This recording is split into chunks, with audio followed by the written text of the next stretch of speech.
chat box and we'll get to them at the end. But if you have a question kind of throughout the webinar, feel free to chat it in and we'll get to them at the end.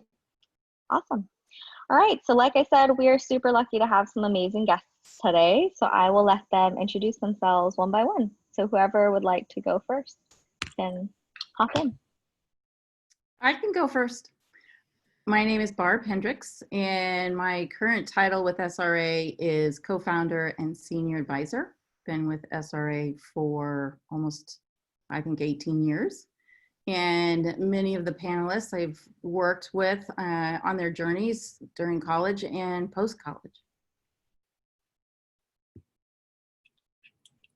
I can go next. I'm Veronica Toscano, and Barbara was actually one of the people that helped me along my journey with SRA and post-college as well.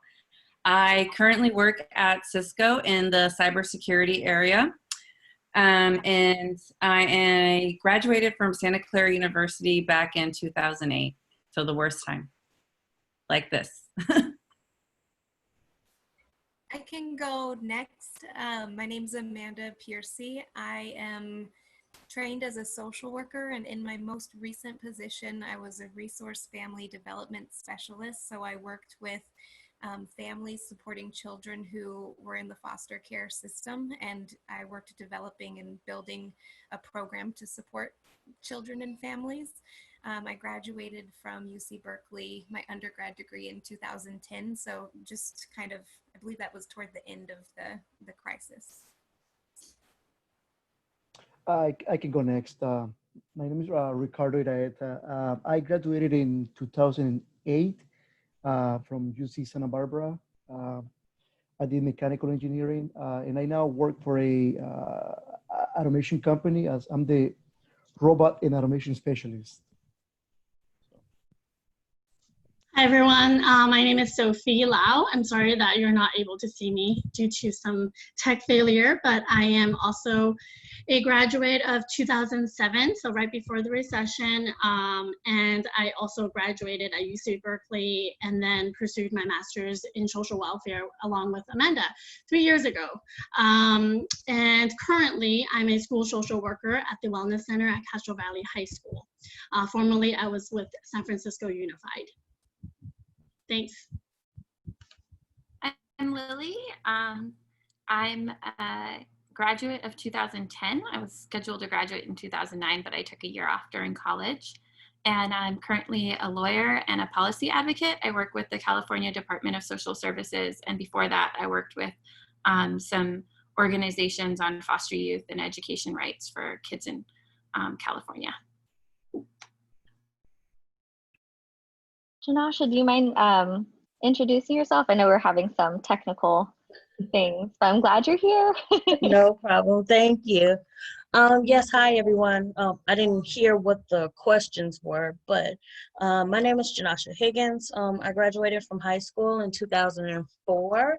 I graduated from undergrad in 2009 from San Francisco State with a bachelor's in psychology, and I went to graduate school at the University of Michigan at their Master's of Social Work program, but I'm not a typical clinician. I am the other side of social work, which I concentrated in social community organizing and social policy and evaluation. Awesome. So that was actually perfect. Okay. We're just introducing ourselves, so thank you for introducing yourself. So we're going to dive into some questions. So just kind of reflecting on college and around the time that you graduated, what for all of you was around the Great Recession or right neck deep in the Great Recession. So can you kind of remember those feelings as you were graduating and share that with everybody?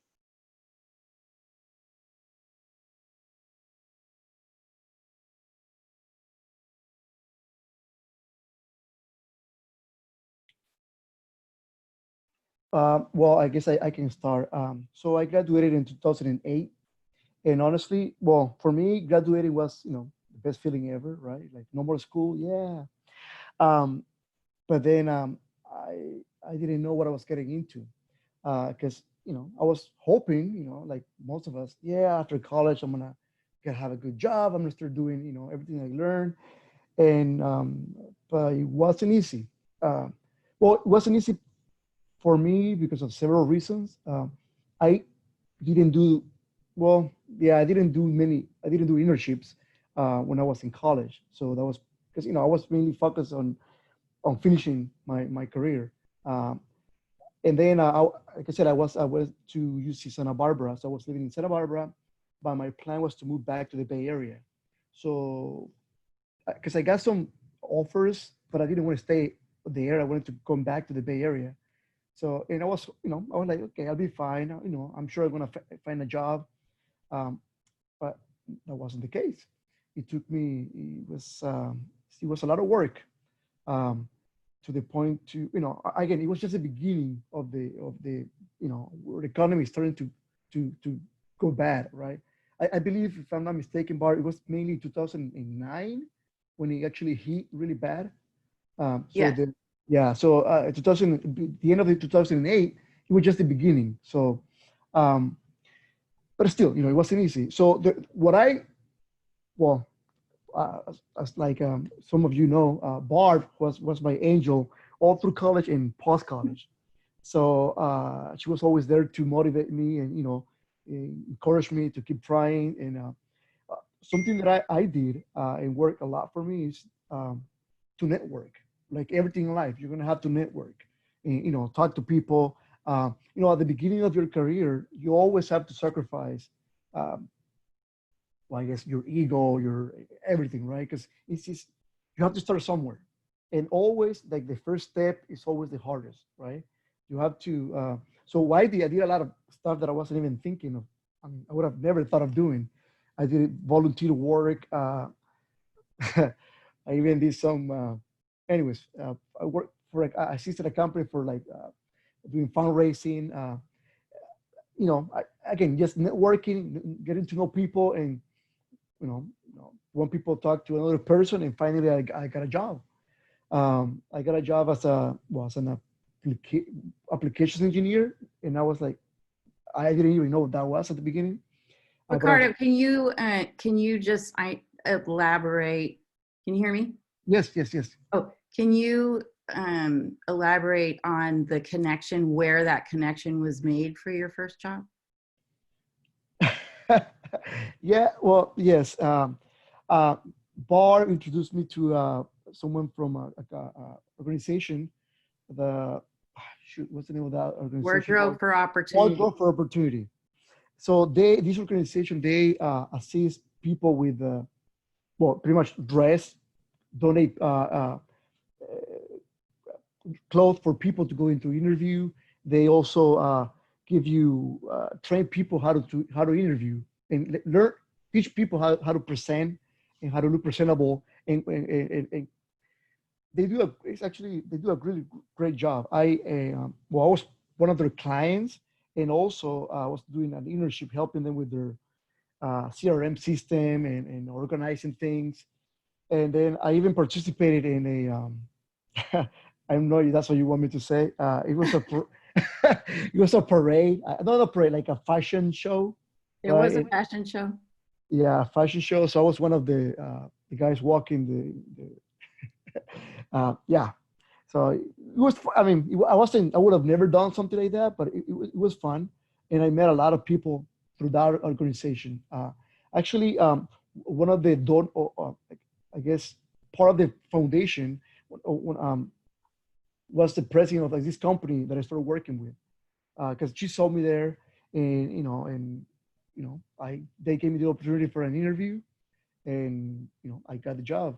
So and again, it was all about. Important. I'm sorry, I'm cutting you off just because I know we want to listen to others as well. Ricardo, I think what is really important to understand is that you were a mechanical engineering major, that you thought you were getting a job or right out of college in that major, and there was nothing available. And what you did was took an opportunity for wardrobe for opportunity to the point that you walked the runway as a model for their fashion show. And through that, someone approached you and said, I know this company, it's an engineering company, and I'd like to connect you. And that's when you got the interview for the job that actually utilized your major. So I think the key important, and then I'll let you finish too, is that in this time when there's so many unknowns in the job marketplace, is to do something, even if it's completely out of the box for you, so that you just never know when where those opportunities are going to lead you, and to do anything. Go ahead. No, that's exactly, well, Barb, you're better at this than I am. So yeah, there's always opportunities that are going to be presented to you. It's all about you choosing the right door, I guess. And yeah, and this job that I got, actually, it wasn't really an engineering job at the beginning. It was mainly customer service and tech, inside sales and stuff. And even though I wasn't happy at the time, I'm actually glad that I went through that, because thanks to that, I am where I am today. Because that actually taught me how to deal with people, the customer service experience that I've never had, and taught me to get that people thskills and how to talk to people and how to deal with different situations that I would have never thought of doing. Things like transferable skills are super important, and I feel like during this time, it might not be possible for everyone to get the job that they're imagining for themselves. So if anyone else would like to share like how they felt when they graduated, or resources that they utilized, or the importance of kind of mentorship to them, that would be great. So anyone who would like I don't mind going, because my experience was kind of similar to that. As I was saying, in 2010, I had graduated with my master's from the University of Michigan. So I was in Michigan at the time, but I really, really wanted to return back home. And again, with my degree, even though I received a master's in social work, most of the positions back at home in California, people have this misconception that with social work, you're typically like a clinician or CPS worker, and that was just not my specialty whatsoever. What I was trained for was more so of a middle management type of position. And so I was often competing with those folks on the job market, but with those type of positions, unless it's like a senior level management position, it's much difficult to try to find a position while you're out of state versus trying to interview for something while you're in state. But I was one of those folks that didn't quite feel comfortable with coming back home without a job, and knowing that the opportunities that probably would have been presented to me, they would have probably wanted me to get a license in an area that I really didn't concentrate in, and in a pay that I wasn't really interested in exploring. So what I did instead was I decided to stay in Michigan and just work my way up. But that did mean that I had to often take a few positions that I really did not want at the time. So I went back to the direct service sort of experience that I really didn't want to do. But what I did instead was I did case management for a few years. I did not get the pay that I thought that I would be able to qualify for with a master's degree. But what I did was I stayed there for like that first position in like 9 months. But then I took like a similar position to make like a lateral sort of transition into the county level. So I got out of nonprofit to go to county level to get a lay of the land of that. I stayed there for about a little year or so. And so once the opportunity became available to get into management outside of case management, I actually went back to the organization where I had first worked before going to the county to work as the supervisor when my former boss had left. And so I learned from those experiences that I really didn't want to do direct service or case management or anything. So I went back to my other experiences that I had acquired from even undergrad, from like volunteer sort of experiences, because that's really what I wanted to do in my career.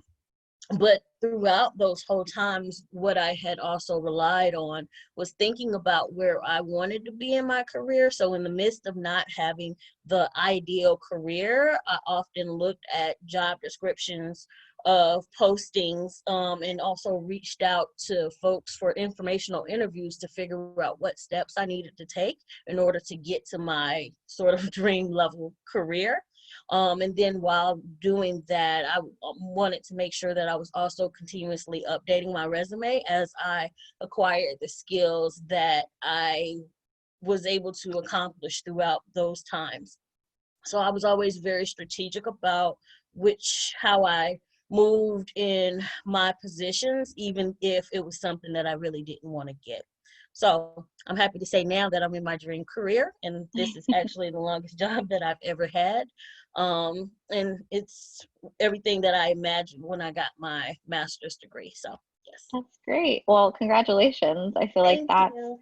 not always attainable for everybody. So No, I'm it's glad not. that you're That's hard to do. at that space. Yeah. So it seems like Thank a common theme here is just like taking jobs that you might not have imagined for yourself and trying to get, as many skills as you can and making the most of it. Does anyone else kind of want to speak on how students should be kind of approaching their career at this point for both current college students and kind of like new grads?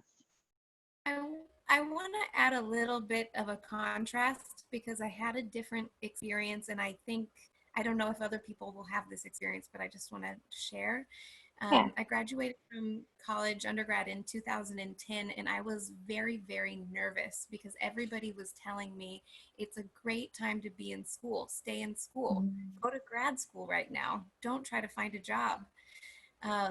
Well, most people were telling me that not everybody, but I graduated, and I was so terrified that I wouldn't be able to find a job that the first thing that came along seemed decent and it was in my field, and I don't regret taking it. But what I do regret a little bit is that I didn't explore at all. I don't think I did any interviews besides the interview for the job that I ended up taking right out. And I interviewed for it. It was a school enrollment coordinator position, which seemed great. I had a sociology degree. I wanted to work in some sort of social education field. So it was definitely a fit. I interviewed for it during the span that I was taking my finals, and I got the job before I graduated. And I just thought, that's great. I've got it. I'm good. And I went right into it, and I'm glad that I did it. It was an experience I learned a lot from, but what it all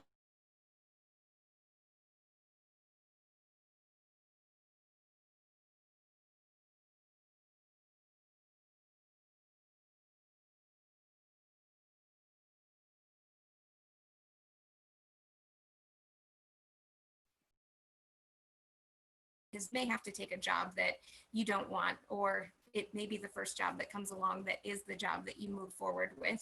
So keeping those doors open, but also being willing to explore and not have the fear paralyze you, because I think this is a very scary time that we're in right now, and it can be paralyzing, and it can make us feel like whatever opportunity's there, I just got to grab it and I just got to go with it. And maybe that's the case, but keeping things open is also helpful. Yeah, That's definitely. Yeah, Sure, thanks for wanted to- sharing. Can I echo that? It's very Sure. similar. I'm not going to elaborate, but very, very similar, even though I graduated 3 years earlier than Amanda. And we are actually in the very similar field. We both pursued a sociology undergraduate as well as an MSW. And I graduated in 2007, where I also received my first job offer, first job that I ever applied for during finals, and I ended up, like her, taking it as well. And I don't regret it necessarily, because I did learn from that, and it was it was in the field that I wanted to get into. So, but I also would agree that while this is causing a lot of anxiety for a lot of people, it's normal to feel that way. So I just want to acknowledge that. And but at the same time, it does offer us this time, right, to slow down and really evaluate our priorities too. So I think, you know, to have options is better than just falling back on something. So yeah, I just wanted to echo that. Yeah, definitely, to keep like an open mind and have, you know, some space to reflect on what's actually important to you and what you need, I think is always a good thing to do, especially during this time. Does anyone else kind of want to share how they feel like students could be approaching kind of their career and professional development during this time, since there is a lot of uncertainty and like Sophie mentioned, there is some anxiety and kind of looming, I think, for everybody. I'll share a little bit of my experience. I was really lucky. I was supposed to be graduating in 2009, but I had done a year of AmeriCorps in college. So my classmates, my friends graduated during the worst of it, 2009, and they were having trouble getting jobs. And I got to learn from their experience of having trouble getting jobs. And I knew that I wanted to go on to grad school. So I did end up staying in school, but I ended up deferring for a year. I got into law school and I had help from SRA. Lauren helped me apply for this fellowship, this once in a lifetime opportunity. And I got to intern for Speaker Nancy Pelosi when she was speaker before. And I got to intern for her through this fellowship called Running Start. And so I took this semester-long internship for a very small stipend and deferred law school for a year and helped my little brother apply to college instead. So I got to have this lucky kind of like holding year before I went back to school.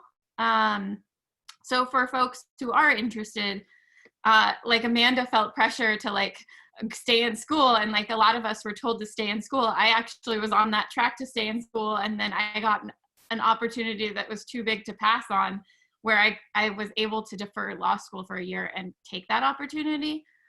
So some of the advice I'd have around that is definitely follow up with your contacts within the SRA. This network has a ton of opportunities. That's not the first time, that's not the last time SRA connected me to a job. Lauren, like a year later, helped me find an internship working at a law firm and doing public interest work.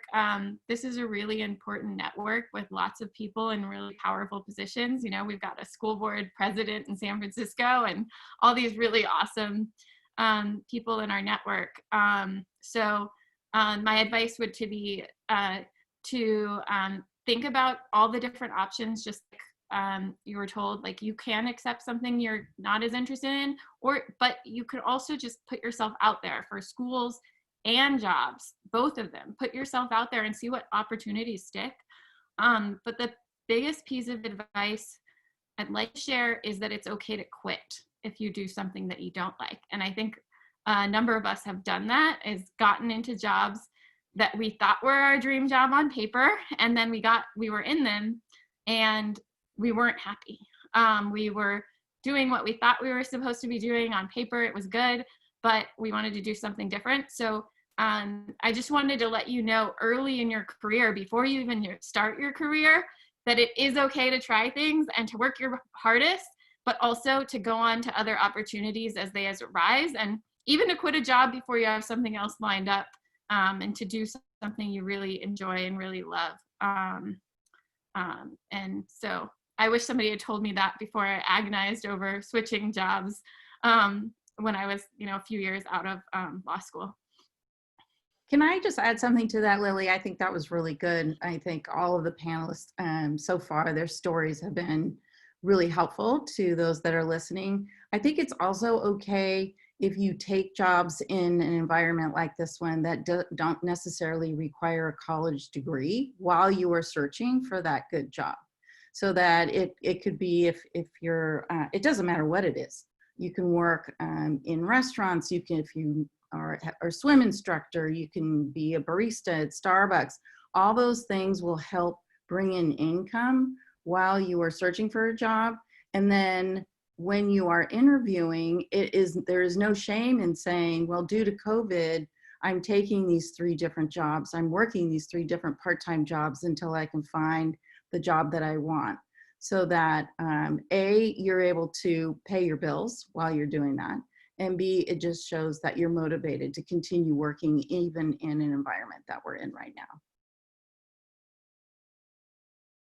And also, I want to add to, you always learn something from, all the jobs. There's always something to learn from any type of job. So, everything counts when it comes to job experience. So, yeah.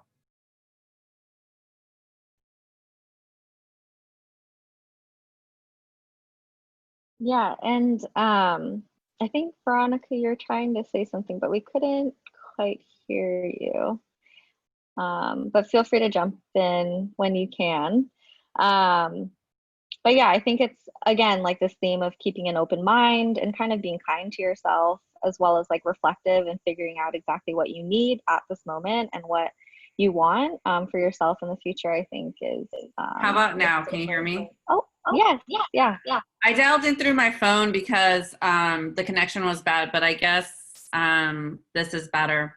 What I was saying, just echoing what Barb said, when I graduated college, I was like super excited, like I finally graduated, but then it was like, oh man, I need to find a job. And I just searched and searched. We had like Craigslist at the time that I would use to find a job, and I couldn't find anything. And I took a job as a receptionist. And here I was thinking, man, I graduated from Santa Clara and I'm a receptionist. I was only making $30,000 a year.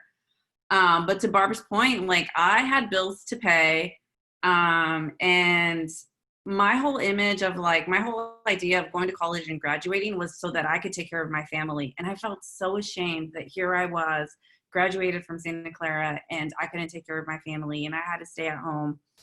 But I did what I knew best, and which is a lot of the kids, within the SOAR program, the Hub program, or the Students Rising Above program, is that as the first in your family to go to college, the one thing you know is that you just work hard and you rise above.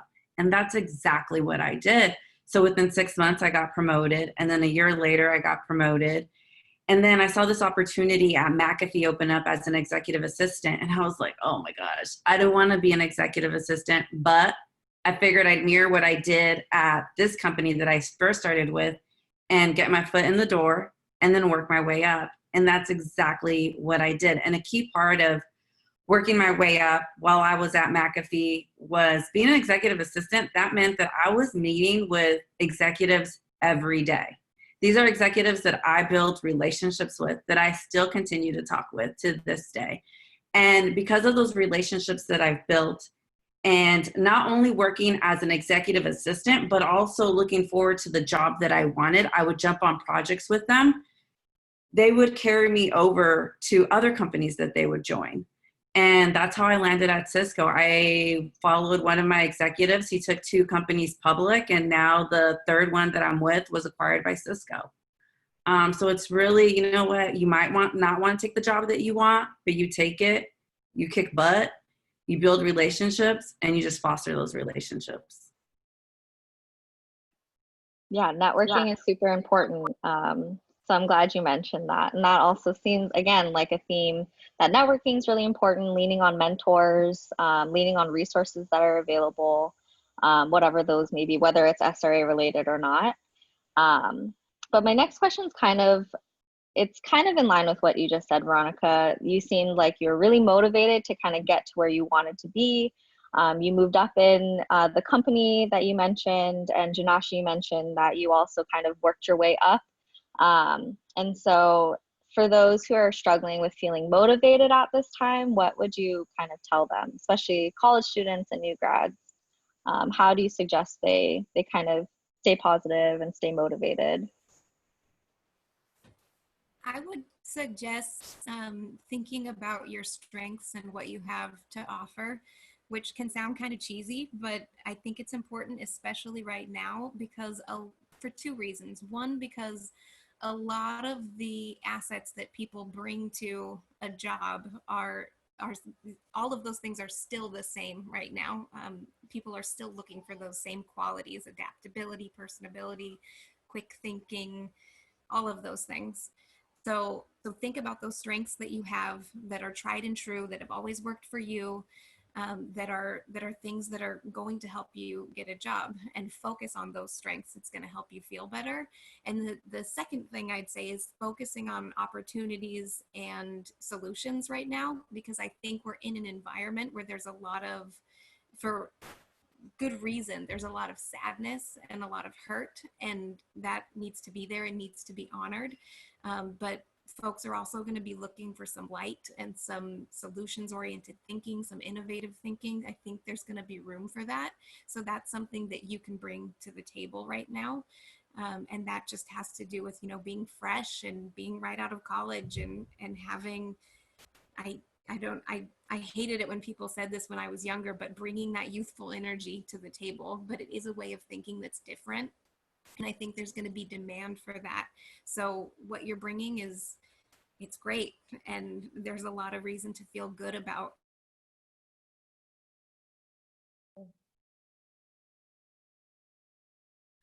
I would agree with everything Amanda just said. That was an amazing description of everything. So like, for instance, to go back to one of the points that I made earlier, one of the best things for how I got to the career and where I'm at today was that I often relied on not just my paid opportunities that I've had or paid experiences, but also thinking back to like your volunteer experiences and how that all relates to what you desire in your field, and also thinking about how your assets are unique and how you can add value to those positions is definitely helpful. And very related to what type of solutions can you bring. Oftentimes the jobs that you want, they aren't necessarily on the market. So you can definitely network with folks to then pitch some of your ideas, and you'll be amazed as to what type of opportunities would come about just by offering your unique perspective of how to address something. This is a new normal that we're operating in. So everyone is definitely trying to be proactive in how to then approach the work in a very different way. So even though this is a very uncertain, stressful time, I'm very confident that things are going to turn around for the best. So it's just helpful to position yourself in that way. Yeah, definitely. I think, you know, of course, honoring your feelings is important and allowing space for that, but also remembering that you're unique and you do have something to contribute. So just keep reminding yourself of that. And hopefully that'll help you stay motivated in your job search and while you're in a job that you might not have imagined for yourself, for sure. Veronica, did you want to add to that since you're unmuted? Oh, sure. I would just say, you know, don't let the pandemic slow you down. I would continue in applying for jobs that you are interested in, because at the end of the day, if you don't get it, it's still great practice. And also pitch you ahead of the curve in terms of when things do start, you know, when the economy starts jumping back up, you're already ahead of the game. You're already in the interview process. And then as far as like an opportunist way to think about it, there are so many companies, like Facebook just announced that by end of year that they're going to move like 50% of their workforce to working remotely. Think about that as an opportunity to move out of the expensive Bay Area. So while there are some downsides about it, think about the opportunity that your new generation is going to be able to have this mobile accessibility across the world. You can be working wherever you want and still be doing your job. Yeah, things moving remotely kind of opens some unique opportunities that probably weren't there previously. So that's definitely a good idea to keep in mind. And then just like in reflection kind of about your experience in your career path, obviously you guys all ended up in awesome careers, it seems like, that you at some point imagined for yourself, which is really cool. But as far as like advice for graduating seniors specifically who are entering the workforce, do you kind of have advice as to how they can approach their career path. We mentioned things like taking jobs that you might not imagine for yourself.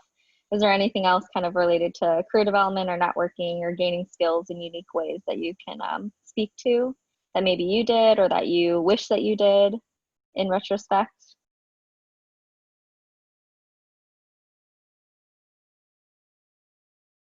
Anyone? I can say something really quickly, and it'll kind of be a regurgitation of something that I had pointed to earlier. Again, SRA was always really helpful. I know back then the career development department wasn't as robust, but there's a lot of amazing opportunities that you all have now. So I would definitely use that as a network. But in addition to that, I think institutions are still trying to find ways to make their career center work, even in what we're dealing with now. And even for the opportunities that you're looking for, having those sort of preliminary conversations about if they're even offering opportunities remotely or in a hybrid manner.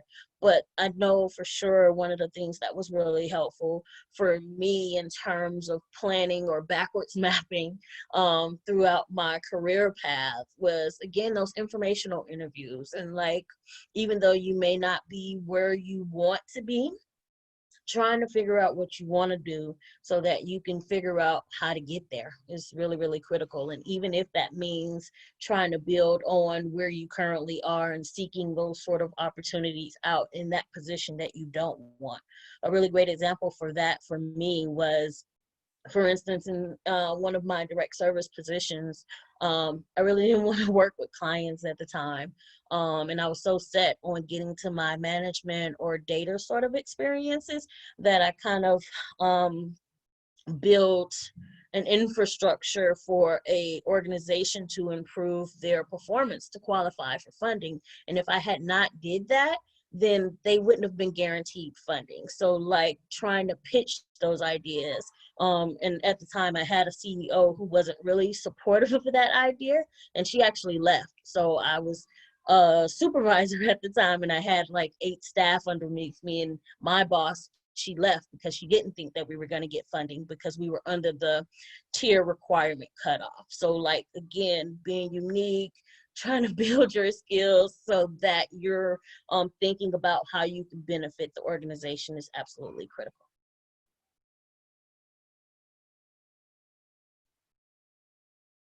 I wanted to share? Yeah, I sorry. wanted to share a little bit about some stuff that we've all kind of touched upon about taking jobs that weren't necessarily what we were planning on.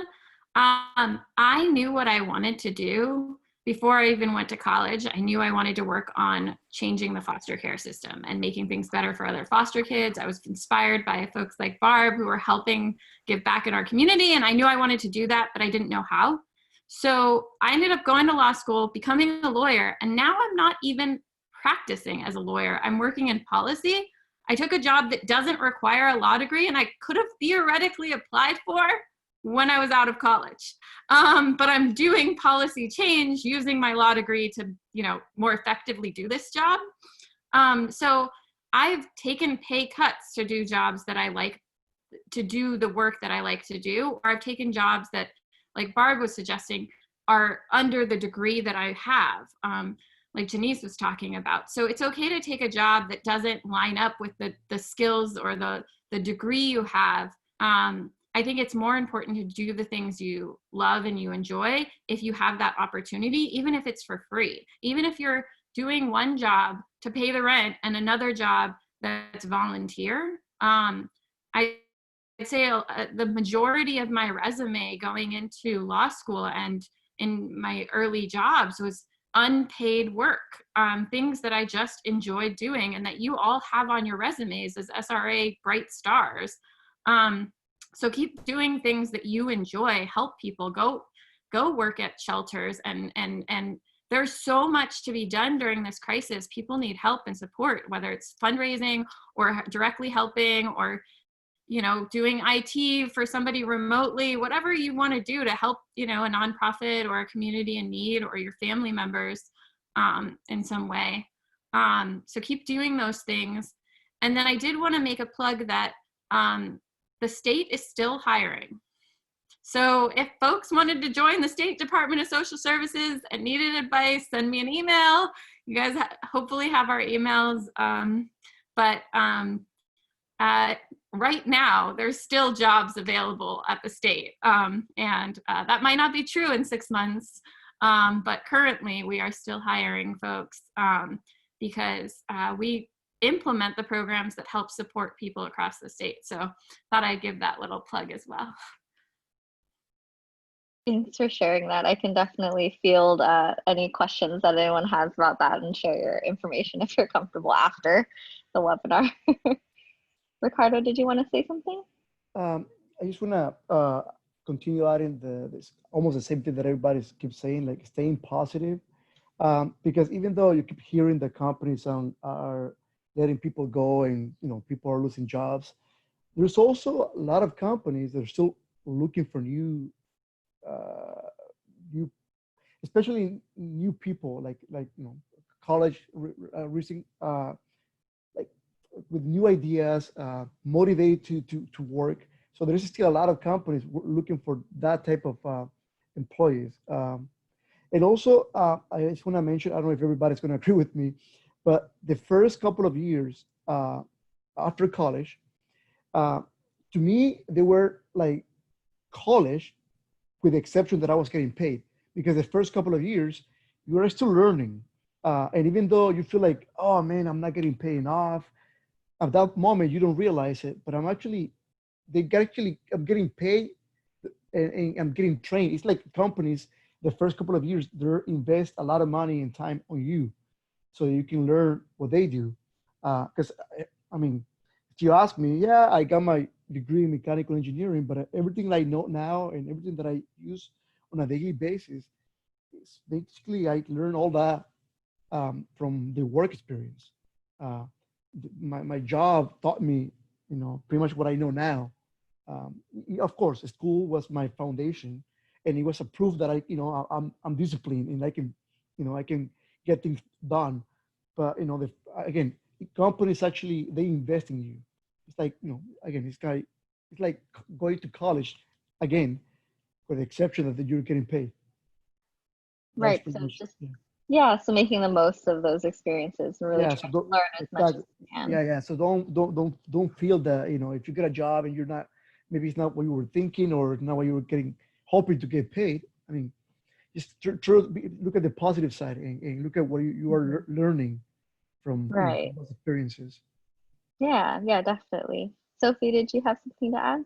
Yeah, I wanted to say that I think any movement forward is progress and it's still worth celebrating. I think oftentimes, especially at this time, it's really easy to just get stressed out and worry about the constant day-to-day struggles, especially for new graduates, because there's so much unknowns. And I remember in 2007, crying over the phone to Barb and stressed about, literally about, I believe it was a final that I was worried about, not, being able to pass or something.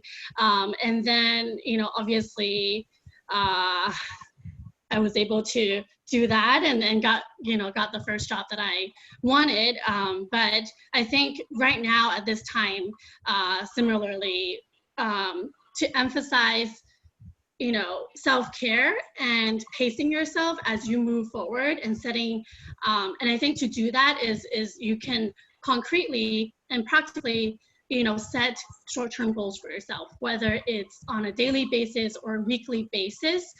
This is what I always do to encourage my students, actually, is whether it's a Post-it or just like a own journal, just writing off, the power of just writing things down and checking them off can be really effective when you feel stuck and when you really when you feel like there's no progress, right? Because you're stuck at home, there's really nothing to do, and you feel stuck. So I think, if, maybe a month from now, 2 months from now, as you, look back, you can say, hey, wow, I did all these. And any movement, whether it's a self-care or, reaching out to your networks or just socially networking through LinkedIn or Facebook or Instagram, you'd be surprised how much progress that actually can get you. And that is worth celebrating, staying positive, like everyone has said. Yeah, I definitely love that. And I'm a goal-oriented person too. So setting those goals and writing things down is definitely something that helps me stay sane, basically since I was in high school. So I definitely echo what you're sharing. Thank you. Amanda, did you want to say something? I saw you unmute for a second. No, I keep getting a message that my internet connection is unstable. Okay. And I'm missing a little bit of what folks. I think I was just going to reiterate kind of what everyone was saying, that it's helpful to have goals. If you know where you're going, it's much easier to get through this little chunk of time that you're in, this one part of your life. So if you're feeling unmotivated, that's a really good way, is to have your goals, envision them, spend time thinking about what you want your life to look like, but also recognize that that may change as time goes on, and that's okay too. There was one other thing I was going to say, but you'll have to come back to me because I can't think of it right now. Okay, that sounds good. Yeah, I definitely agree with what you're saying. Envisioning kind of what you hope for yourself is always really important. I remembered. The question was about grads approaching their job search right now. And what I wanted to say was, I think it's, when you think about approaching your job search, also just think about how you're approaching your life right now. It's that job search that you're doing, it's one part of this whole life that you're leading. And I think you're going to feel more successful in that search if you're feeling successful in other areas too. So Sophie was talking about self-care. If you like going for runs, if you like singing, dancing, karaoke, whatever it is that you like to do, make sure you're keeping that up, especially at this hard time, because that's going to lift your spirits and it's going to shine through when you're writing a cover letter or when you're going to an interview. It's going to help you feel motivated to take some of those risks we were talking about, or even to get through some of the drudgery of maybe a position that you don't want to be in right now, that you just need to take for, paying the bills. So approaching your whole life, having goals, that's my advice. That sounds good to me. I should take that advice more seriously, I think, too. I think that's a good reminder for everybody. So we're approaching the end, so I want to open it up to questions from students. So attendees, if you have any questions, feel free to chat them in. And just to kind of wrap things up, Barb, I have a question for you. As someone who was an incredible mentor, obviously, for a lot of students, including some of these folks on here today, what's some final advice you have to share for current college students and new grads? Well, I think that everyone on this panel can say it way better than I could. As a mentor, I would say listen to what you learned today, because their personal experiences are real and were real, and they've all come through it. So use those tactics that you are learning through SRA as how you rise above when you're having a moment and you feel like you want to give up. Go back to what you learned through this college journey with SRA, and remember that you can come up with your own options and resources. If you make a mistake, it doesn't matter. If you take a job that you hate and you need to course correct, as we call it, then course correct. But also know that you have your whole lives ahead of you and you're just starting out. So every experience is a good experience, and everyone is something to learn from and to build off of. And you guys are all going to do great. You're all going to look at these guys. They were all in your shoes at one time, and they're all professionals and so articulate. And some of them were really shy in college. So it's really fun to listen to all of them and hear their ideas. So learn from that, and just know that everything in life is a stage. This pandemic is a stage. We will come through it, and we'll come out on the other end and then reflect back. What are we all supposed to learn from it? I think that was beautifully said. Thank you, Barb. So if anyone has any questions, there's one question earlier. How did you manage the logistics of getting to and from the jobs you took? So I'm assuming this is like if you were applying to various things and maybe didn't think through transportation. I guess now too, it's a little bit unique because some are moved to remote work and yeah. So I don't know if anyone wants to take a stab at that. But the question is, how did you manage the logistics of getting to and from the jobs you took? I know for me, my experience was kind of unique too, and I give a lot of kudos to Barb, especially because she was really, really helpful for me at the time. Like I said, I went to grad school right after undergrad, but in order for me to actually participate in the program or the fellowship that I received while I was in grad school, I actually had to drive my car to Michigan because mass transportation in Michigan is not as great as the Bay Area. We're very privileged in that regard, believe it or not.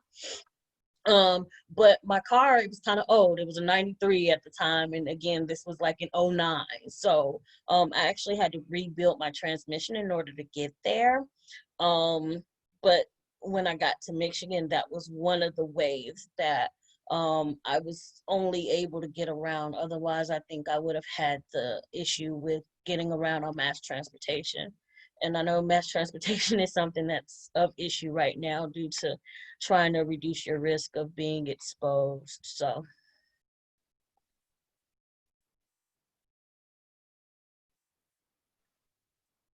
Thanks for sharing your experience with that. Yeah, like I'm not really sure how things are going to look in the future for the Bay Area. I would like to say something. So Yeah. when it comes to transportation, for me, it's always been a lot of driving.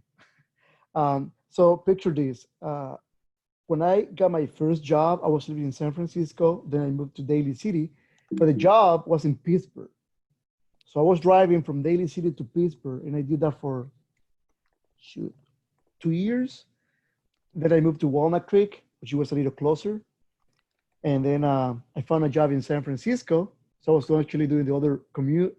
So anyways, I've always been driving all over. And I mean, yes. Yeah. Yeah, related to that, because some of my, even when I was back at home, I had the issue of being able to commute from like Antioch to San Francisco to Berkeley. And at the time, SRA, they were actually piloting dorm stays at UC Berkeley. So that was one of the ways that I did it. And I also couch hopped at one of my friends' house. I don't know how people would feel about that nowadays, but yeah, because trying to commute was kind of impossible with the amount of money that I was bringing in, which wasn't very much, and that's a lot of a commute. So I tried to stay as local as I possibly could. Yeah, thinking through the transportation bit, unfortunately, is a factor, I think, especially in places like the Bay Area where there is usually a lot of traffic. So just keeping that in mind moving forward.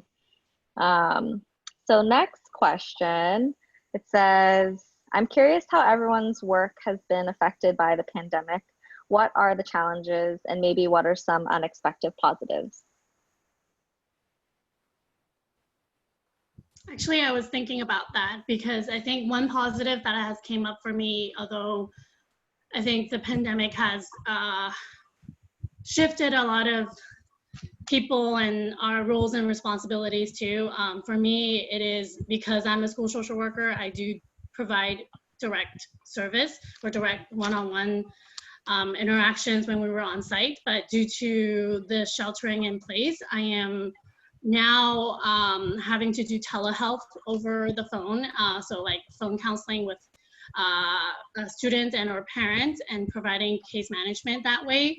It's something that I don't think I thought that I would be doing on a, for a school or for a district, but I think, the positive would be that, if I were to move forward in the future to a different district or a job, I can certainly put that on my resume. And so I think that's the same, along the same idea as being flexible, right? With whatever kind of, comes along, you might be able to offer a different set of skill sets that would not have been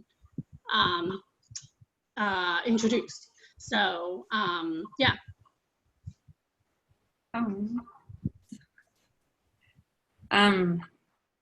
For me, there's no difference, just because a lot of my team, we all work remotely. A lot of them are actually based in Michigan. 90% of them are based in Michigan. But one of the things that it's impacted me personally is that I'm super social. So I hate that I'm not surrounded by people.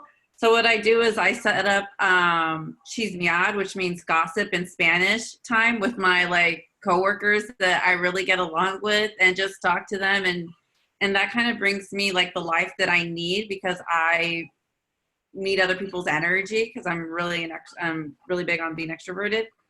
And then the other thing that my company does really well is that twice a day they have daily yoga mindful sessions in the morning and the evening to accommodate all time zones. That's cool to hear. I'm glad that you and your employees and colleagues are being supported that way. That's pretty awesome. Lily, did you want to say something? Yeah, I just saw a couple of the questions and I thought I'd take a stab at them. One was, if you take a job that does not align with your career goals, should you include that on your resume? I think it depends on each job that you end up applying for, and each resume might be different based on each job you're applying for in the future if you're applying for different jobs. Right now, just take jobs that you're interested in and keep on putting yourself out there. And then you can see what skills you learn in that job that are applicable. You'd be surprised that there are a lot of things that you do in a given job, like a customer service job, that are doing business orders and acquiring clients and building networks, all those things that you can end up transferring over onto your resume depending on the type of job you apply for later. So you might keep it. Most of the time you'd keep it. Sometimes you'd get rid of it if it's not applicable, but that's something you can kind of just share when you're applying for later jobs. And then there was another question about a DACA recipient discovering that they can't apply for certain jobs and feeling overwhelmed.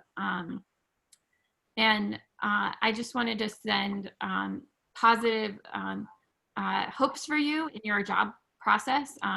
It's not fair that you're not able to apply for certain jobs, and I'm sorry that you can't take certain jobs, but do keep putting yourself out there in job and educational opportunities. And there are still a lot of opportunities out there. Even as some doors are closing, there are doors that are opening, and we need you, right? We need this next generation to help forge the way. So please do put yourself out there. So those were my answers to some of those questions. And also I wanted to say one more thing about the timing of graduation. I majored in econ, and so it was really interesting majoring in econ during the crash, the last crash, and people knowing about it. And one of the things that they talked about and we learned about is that over time, those who did graduate during the crash did on average make less money. That on average, folks who graduated during the crash did make less money than their peers.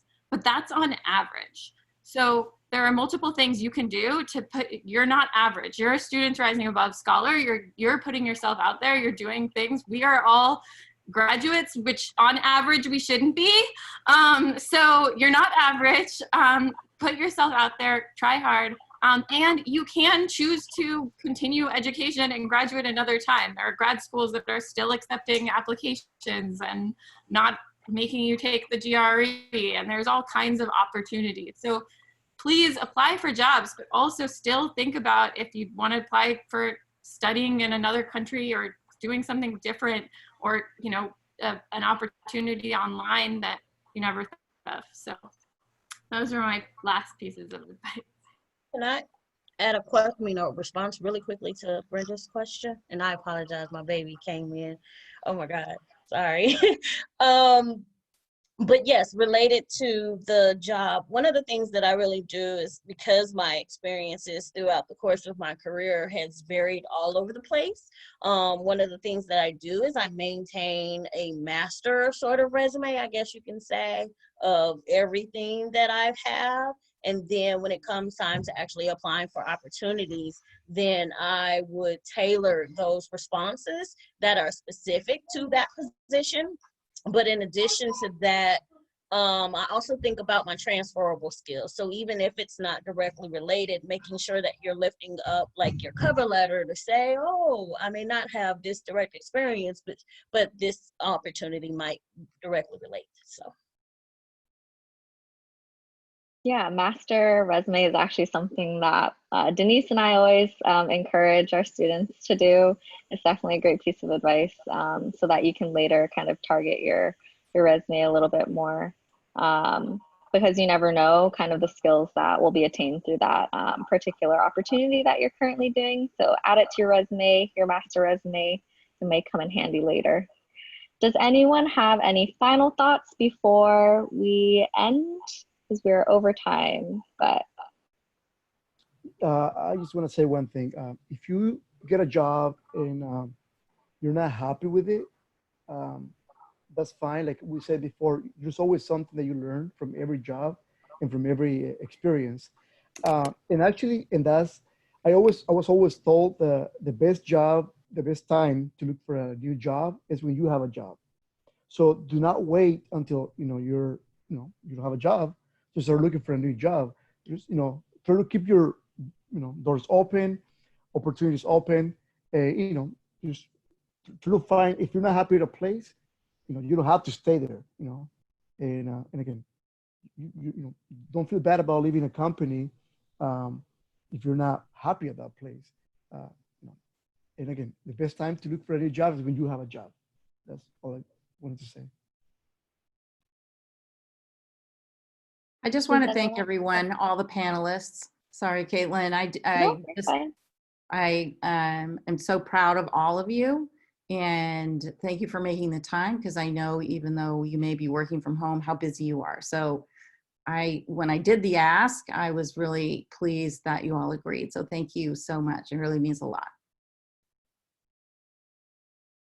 yeah, and I will definitely echo that. You guys are all awesome, and I think a lot of people learned a lot from what you guys experienced and shared today. So I really, really appreciate it.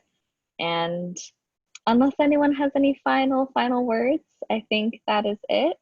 But yeah, thanks again, everyone. It's been really awesome to talk to you guys. Hopefully I'll get to meet you guys in person one day. But yeah, until next time, I hope you all take care. And attendees, thank you for attending. And I hope you also take care. Bye. Thank you. Bye, everyone.